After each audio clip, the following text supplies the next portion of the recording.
This is day 363, finding an outlet. When I was a young boy, my grandfather would go fishing a lot. He would come home on a Friday night after work, come in and say hello, then get undressed from his standard business suit, and then suddenly he was gone. The truck would no longer be in the driveway. It was all preloaded and ready to go.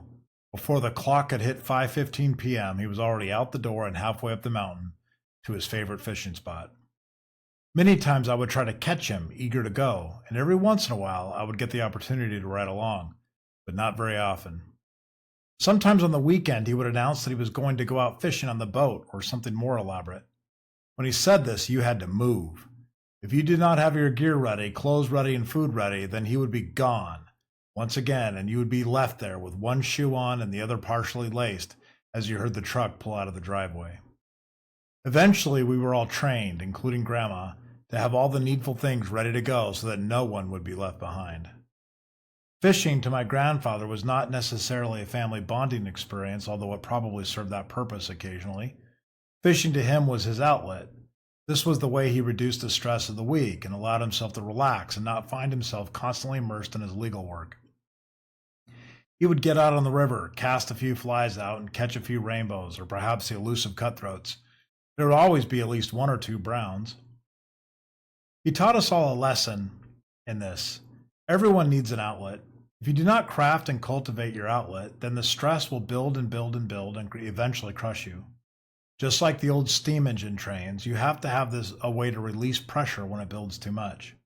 If fly fishing is not your thing, then you can find something else. However, disregard the importance of an outlet at your peril. Sitting in your cave all day and working constantly with no way to relieve that strain means that you will snap and you will no longer be productive.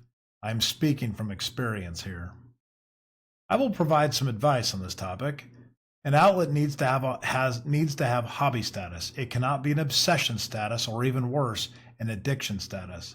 When your outlet becomes an excuse to avoid your responsibilities, then you are heaping worse problems on yourself. And the outlet is now serving as an obsession, and that is not good. It would help if you found something that is not easy enough to do, and it will distract you from your daily purpose. Fishing, for example, required my grandfather to completely change clothes, swap the briefcase for a creel, a bamboo fly rod for the pen, and a small fly box was his only companion. Early in my marriage, the video game Quake was popular. Young tech people thought they could add some ribbon bars to their insignia if they could get the most frags in an arena match. Not to be outmatched, I thought it would be a good stress relief for me to work on my Quake playing skills in the evenings. My newlywed wife did not share this same sentiment. Her romantic ideals of starting a new life with her husband did not include watching him play first-person shooter games all night long. Soon enough, I found reasons to play this game even at work, and my stress relief now became a distraction and obsession. Now, I married well. My wife was not about going to stand for this nonsense. She lit into me pretty hard, and pretty soon I was facing the ultimatum: fortress death matches or my marriage. I chose wisely. This was not a good outlet for me. It was too close to my real job and was too easy to accomplish.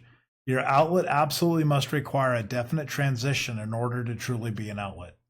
Thanks to my wife, I learned early not to develop destructive and time-sucking bad habits.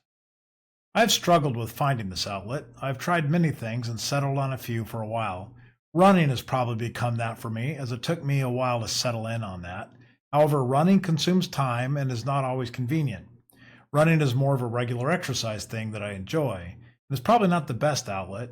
What is strange is that my outlet has come from the most unlikely source. I disliked writing most of my life, and I wanted to pretend I liked writing because that made me seem smart, but the reality is I avoided the practice of writing wherever I could. What has happened is that I find at the end of the day or on the weekend is a great time for me to spend an hour or so writing. Sometimes your outlet is good but hard to distinguish from normal activities. If this is the case, I recommend creating an environment where you perform that activity in a different way and in a different space than you normally work. That way you create the transition that my grandfather enjoyed so much. I think that sports would be a great idea. Golfing, bowling, soccer, whatever you can do in a club-type format would be a perfect candidate. Boating is a good idea, but for me that has turned into a giant pain in the you-know-what, usually causing more stress than it relieves. I'm not the best person to talk about candidate outlets. I tend to fill my life with complicated things because I'm a complicated person, and I like things to be all messed up and chaotic. This is where I thrive. So I suggest you talk to family and friends to find something that suits you. Eventually, though, you will find something that fits, and that's the key. Your outlet needs to fit you.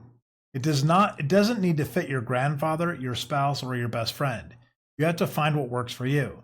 Something you can lose yourself in for a bit, something that allows you to reset, recalibrate, and return to your day-to-day with a clearer mind.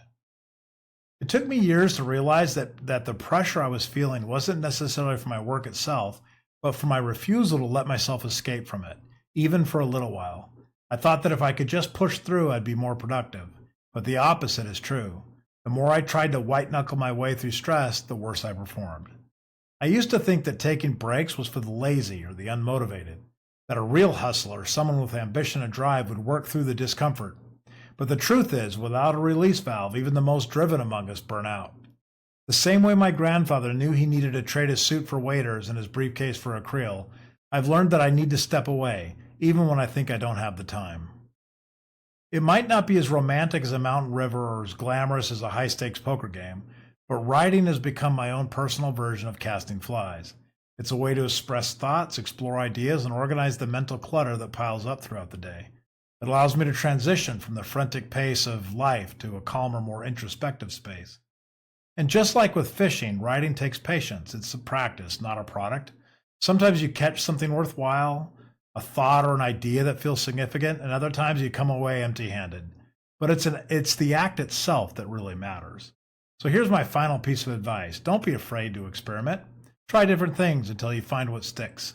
Maybe it's something physical like running or cycling. Maybe it's something creative like painting or woodworking.